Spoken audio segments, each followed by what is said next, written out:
kà á sínú fóònù bíbélì òyìnbó wọ́n kà á sínú fóònù tó lè play kó máa gbọ́ léra. Now we can have both Yoruba and English Bible on the phone that you can play even to your hearing, just like the way you listen to music. Mo sọ fún wa lọ́jọ́ kan. Told us one thing. Mo ní àwa tílé wa wà lẹ́gbẹ̀ẹ́ àwọn oní gbogbo eléré ilé rẹ́kọ̀dù táwọn oní rẹ́kọ̀dù tí wọ́n wà lẹ́gbẹ̀ẹ́ ilé wa àwọn mélòó ló ń gbé nínú ilé yẹn. I told us for many of us who have our house close to a recording store. Ẹ gbé nínú rẹ̀ rí. Kí ni ìrírí yín?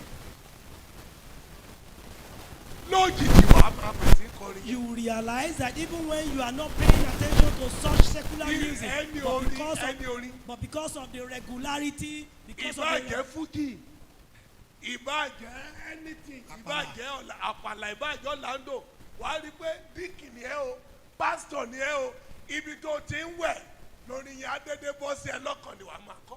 Torí kí ni ohun tó ń gbọ́ lemọ́lemọ́ nìyẹn. You realize even unconsciously, even as a deacon in the church, because the regularity of that record that is playing at your neighborhood, you are hearing it on a daily basis, even when in your bedroom. Unconsciously, that song will enter into your mind. Àyíká ẹ ó ní nǹkan fi ṣe nípa ẹ̀mí ẹ. Which means your surroundings, your environment has great influence concerning your life. So ohun tó bá wà láyìíká ẹ ló máa mú ìgbé ayé ẹ̀mí ẹ jáde nígbà mìíràn. What surrounds you often determines what you project in the spirit as a spirit being. Tó bá wá dàgbà. Even when you are developing. Tó bá wá dàgbà. Tó mú pẹpẹ rẹ dàgbà. If you have now developed your altar. Wàá wá ṣílẹ̀kùn ńlá fún oore ọ̀fẹ́ Ọlọ́run. You now open a great door for the grace of God to manifest. Wàá máa jàǹfààní ńlá. You begin to enjoy great benefits. Lórí àwọn àǹfààní tí wàá máa jẹ. See the kind of tó bá jí làárọ̀ kùtùkùtù báyìí. When you wake up in the morning. Níbi pẹpẹ rẹ. Even in your place of altar. Ó ti mọ gbogbo nǹkan tó máa ṣe lọ́jọ́ yẹn. And you have the accuracy of the activity. Ọlọ́run á tọ́ ẹ ìgbésẹ̀ tí wàá gbé. God will tell you and teach you how you go about Ibi that tó day. yẹ kó lọ wàá mọ̀. And those places that you are not permitted to go, you will know. Tí pẹpẹ rẹ bá dúró dáadáa. If your personal prayer life is standing. Ò ní rárìn sẹ́sẹ̀ sí. You will not walk into error. Ò ní rìn sínú wàhálà. You will not walk into calamity. Torí ọwọ́ Ọlọ́run á tan ìmọ́lẹ̀ sóhun tó ṣókùnkùn nípa ìrìn àjò rẹ lọ́jọ́ yẹn. Because the hand of God will lighten your path concerning your day activity for that day. Kì í wá ṣe ìwọ nìkan. Not only you. Wàá lè tọ́ ọmọ tọ́ aya tọ́ ọkọ lọ́nà àlàáfíà. You will be in position to guide your wife, your husband, your children in the way of peace. Ṣé kí wá sọ eléyìí tó gbogbo tó lágbára? Let me now tell you the most important, the zenith of this. Ó ní wípé is wàá dá wòlíì ara rẹ. You now become a prophet of yourself.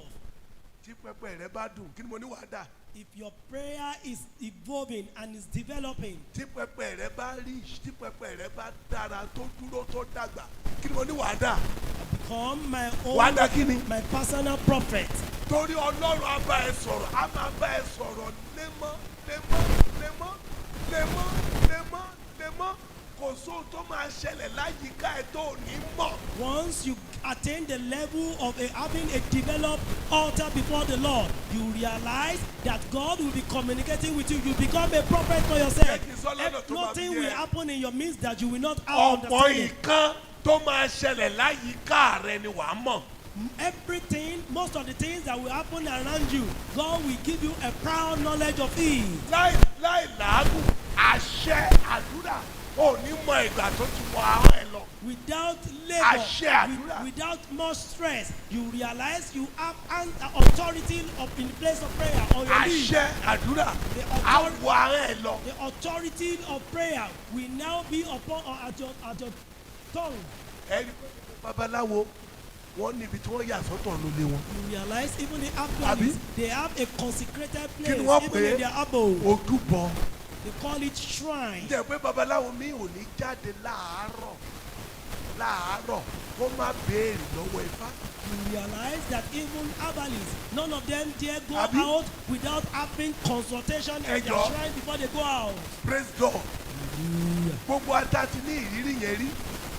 bóyá wà nínú agbo ilé tí wọ́n ti ń bọ ifá Maybe we are tàbí tí wọ́n ti ń bọ ọ̀sanyìn tí wọ́n ti ń ṣe àwọn nǹkan wọ̀nyẹn ní àárọ̀ kùtùkùtù mo fẹ́ kẹ́dá mi lóhùn láti bá ní ìrírí ẹ̀ ẹ jí wí ọ̀ṣà tó ń sùn yẹn tí gbogbo wa tó bá ní ìrírí ẹ̀ rí ṣé gbogbo fámìlì ni olórí ilé yẹn á kó lọ sínú yàrá láti béèrè òun nìkan. For some of us who come from homes where they have deities, you realize that the head of the house will not bring everybody before the shrine, but only him. We consult even at the shrine before communicating. ẹni pé lára àárọ̀ mo rántí ìṣẹ̀lẹ̀ kan tó ṣẹlẹ̀ ní ìlú kan lẹ́kìtì ní kan bí ọdún díẹ̀ sẹ́yìn tí wọ́n pa bàbá yẹn táwọn olè tó lọ pé nílé ó ti ní ìmọ̀lára wọ́n ní ó ti ní ìmọ̀lára níbi tó ti máa ń béèrè ọ̀rọ̀ ọjọ́ yẹn wọ́n ní gbogbo ara ẹ̀ ló ṣùgbọ́n síbẹ̀síbẹ̀ ọjọ́ yẹn ní kú pé kò lè yí padà ṣùgbọ́n mo fẹ́ sọ ni wípé òun nìkan á lọ béèrè. That man alone, as the head of the house, we go to that shrine to consult how the day will be. So pẹpẹ ara ẹni ó yàtọ̀ sí àdúrà ẹbí. Your personal altar is different from family altar. ìyẹn ló máa mú ọ̀tá yọ àwọn tó kù àti ojúgbà rẹ lọ. And that one will single you out among your peers. ibẹ̀ ni ibi ojúbọ ibi tí àṣẹ ti ń wọ ahọ́n ènìyàn nípa oore ọ̀fẹ́ Ọlọ́run nìyẹn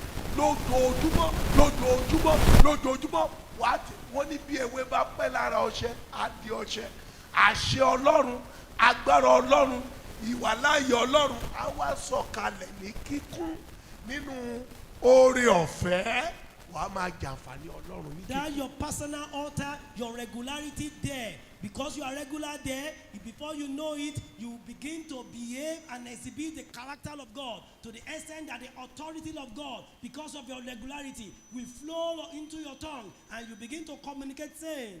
Nítorí náà, tó o bá tí ì mọ Jésù tó wà níbí. Because of this, if you have not come to the knowledge of Christ and you are here, Jésù ló gbọ́dọ̀ kọ́kọ́ mọ̀. Jesus is the number one thing for you Kó to tó know. lè ní pẹpẹ tó dájú. It's number one thing for you to encounter before you can begin to enjoy Tó o bá ti mọ Jésù. a personal altar. If you have not come to know Jesus, ò ní pẹpẹ tó gba oore ọ̀fẹ́ Ọlọ́run. if you have not encountered Jesus, you have not known him, you don't have a sure altar. Ṣùgbọ́n tó o bá ti mọ Jésù. But if you have known Jesus, Pẹpẹ rẹ á wá gba oore ọ̀fẹ́ Ọlọ́run. then your altar will be sanctified. Ẹ já dìde dúró. Let's be on our feet.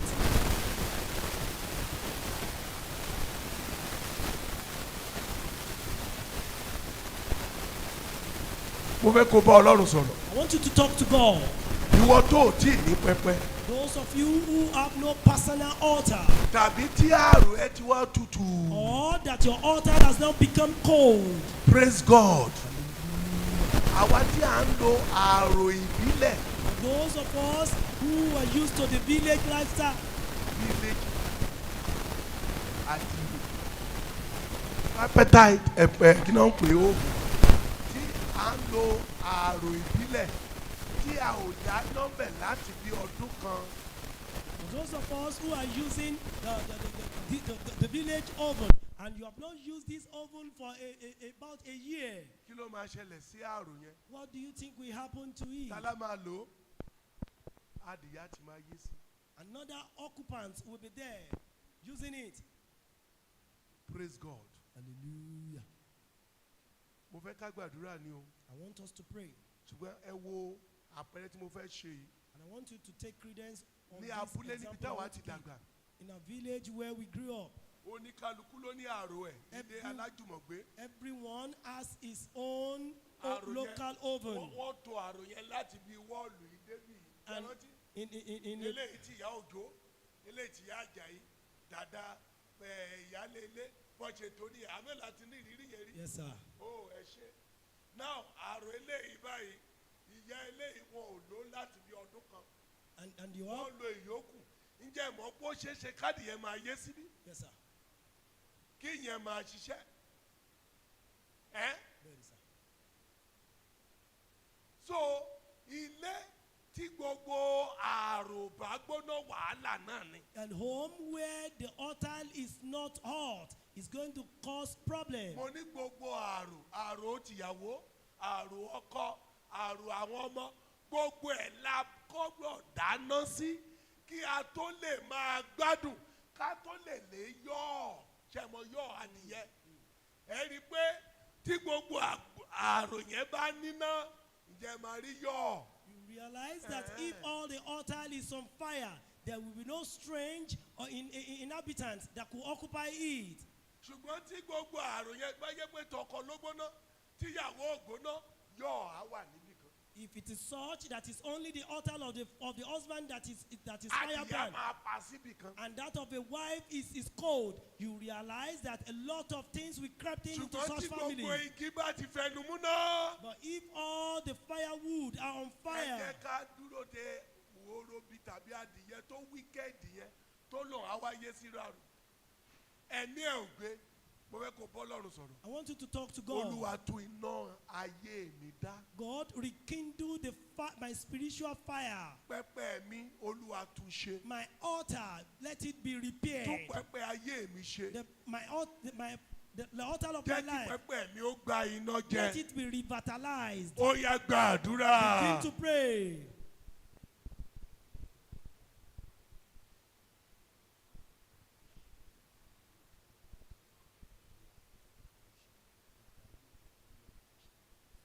olúwa tún pẹpẹ mi ṣe fún ọ. Revitalize my spirit for kí n you, lè gba ìsọjí. that I may receive revival. lẹ́nu rẹ gbàdúrà. Open your mouth to pray. pẹpẹ mi gba iná ọlọ́run. My altar receive fire. pẹpẹ mi gba iná ọlọ́run. My altar receive fire. pẹpẹ mi gba iná ọlọ́run. My altar receive fire of God. pẹpẹ mi gba iná ọlọ́run. My altar receive fire of God. Are you praying now? Ǹjẹ́ o ń gbàdúrà Are you nísinsìnyí? praying now? Ǹjẹ́ o ń gbàdúrà nísinsìnyí? pẹpẹ mi gba iná ọlọ́run. And that my altar will receive fire. pẹpẹ mi gba iná ọlọ́run. My altar will receive fire. gbogbo ìgẹ̀dẹ̀gẹ̀dẹ̀. Every dirtiness, gbogbo ẹ̀gbin.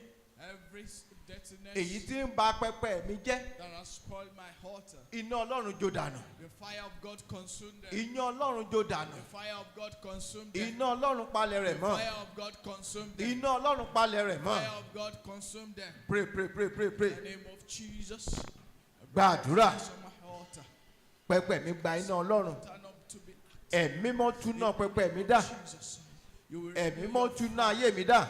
You will renew your fire upon my altar. ẹ̀mí mọ́ You túná will ayé mi renew dá. your fire túná upon pẹpẹ my mi dá. altar. You will rebuild my altar. You are going to You sing will this song. renew your altar. You are going to sing this song. Ẹ máa kọ orin yìí. ẹ̀mí mímọ́ túná mi dá. ẹ̀mí mímọ́ túná mi dá. ẹ̀mí mímọ́ túná mi dá. ẹ̀mí mímọ́ túná mi dá. ogun ayé lè lálejò ó lè. ẹ̀mí mímọ́ túná mi dá. ó yá ẹ̀ka orin. ẹ̀mí mímọ́ túná mi dá. ẹ̀mí mímọ́ túná mi dá. ẹ̀mí mímọ́ túná mi dá. ẹ̀mí mímọ́ túná mi dá. ogun ayé lè lálejò ó lè. ẹ̀mí mímọ́ túná mi dá. Are you praying now, yeah? Ẹ̀mí mímọ́ túná mi dá. Sing. Ẹ̀mí mímọ́ túná mi kọrin dá. àdúrà ló ń gbà fúnra rẹ. Ẹ̀mí mímọ́ túná mi dá. Position yourself in the way that God is going to rekindle you fire of your altar right now. Ayé lè lálejò. Oh yeah, sing, close your eyes and sing.